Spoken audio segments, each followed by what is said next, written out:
Verses 22 to 29. We have here a part of the statute concerning tithes. The productions of the ground were twice tithed, so that, putting both together, a fifth part was devoted to God out of their increase, and only 4 parts of 5 were for their own common use, and they could not but own they paid an easy rent, especially since God's part was disposed of to their own benefit and advantage. The first tithe was for the maintenance of their Levites, who taught them the good knowledge of God, and ministered to them in holy things. This is supposed as anciently due, and is entailed upon the Levites as an inheritance, by that law, number 1824, etc.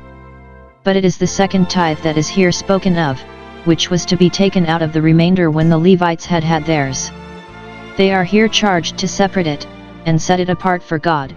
Thou shalt truly tithe all the increase of thy seed. v. 22. The Levites took care of their own, but the separating of this was left to the owners themselves, the law encouraging them to be honest by reposing a confidence in them, and so trying their fear of God. They are commanded to tithe truly, that is, to be sure to do it, and to do it faithfully and carefully, that God's part might not be diminished either with design or by oversight. Note, we must be sure to give God his full dues out of our estates, for, being but stewards of them, it is required that we be faithful, as those that must give account. They are here directed how to dispose of it when they had separated it. Let every man lay by as God prospers him and gives him success, and then let him lay out in pious uses as God gives him opportunity, and it will be the easier to lay out, and the proportion will be more satisfying, when first we have laid by. This second tithe may be disposed of in works of piety, for the first 2 years after the year of release. They must bring it up, either in kind or in the full value of it, to the place of the sanctuary, and there must spend it in holy feasting before the Lord. If they could do it with any convenience, they must bring it in kind, v. 23, but, if not, they might turn it into money, v. 24, 25, and that money must be laid out in something to feast upon before the Lord. The comfortable cheerful using of what God has given us, with temperance and sobriety, is really the honoring of God with it.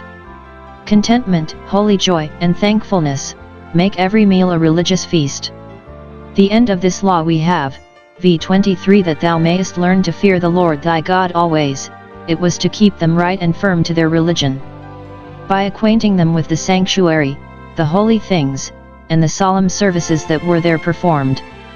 What they read the appointment of their Bibles, it would do them good to see the observance of in the tabernacle, it would make a deeper impression upon them, which would keep them out of the snares of the idolatrous customs. Note, it will have a good influence upon our constancy in religion never to forsake the assembling of ourselves together, Hebrew 10:25. By the comfort of the communion of saints, we may be kept to our communion with God, by using them to the most pleasant and delightful services of religion. Let them rejoice before the Lord, that they may learn to fear him always. The more pleasure we find in the ways of religion, the more likely we shall be to persevere in those ways. One thing they must remember in their pious entertainments, to bid their Levites welcome to them. Thou shalt not forsake the Levites, v. 27. Let him never be a stranger to thy table, especially when thou eatest before the Lord. Every 3rd year this tithe must be disposed of at home in works of charity, v. 28, 29. Lay it up within thy own gates, and let it be given to the poor, who, knowing the provision this law had made for them, no doubt would come to seek it, and, that they might make the poor familiar to them and not disdain their company, they are here directed to welcome them to their houses. Thither let them come, and eat, and be satisfied. In this charitable distribution of the second tithe they must have an eye to the poor ministers, and add to their encouragement by entertaining them, then to poor strangers, not only for the supply of their necessities, but to put a respect upon them, and so to invite them to turn proselytes, and then to the fatherless and widow, who, though perhaps they might have a competent maintenance left them, yet could not be supposed to live so plentifully and comfortably as they had done in months past. And therefore they were to countenance them, and help to make them easy by inviting them to this entertainment. God has a particular care for widows and fatherless, and he requires that we should have the same. It is his honor, and will be ours, to help the helpless. And if we thus serve God, and do good with what we have, it is promised here that the Lord our God will bless us in all the work of our hand.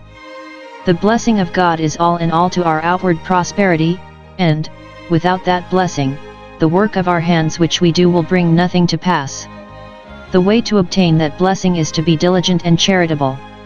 The blessing descends upon the working hand, except not that God should bless thee in thy idleness and love of ease, but in all the work of thy hand. It is the hand of the diligent, with the blessing of God upon it, that makes rich. Prov 10:4, 22. And it descends upon the giving hand. He that thus scatters certainly increases, and the liberal soul will be made fat.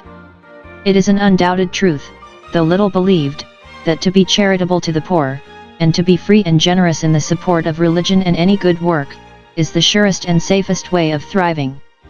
What is lent to the Lord will be repaid with abundant interest. Ces. 44:30.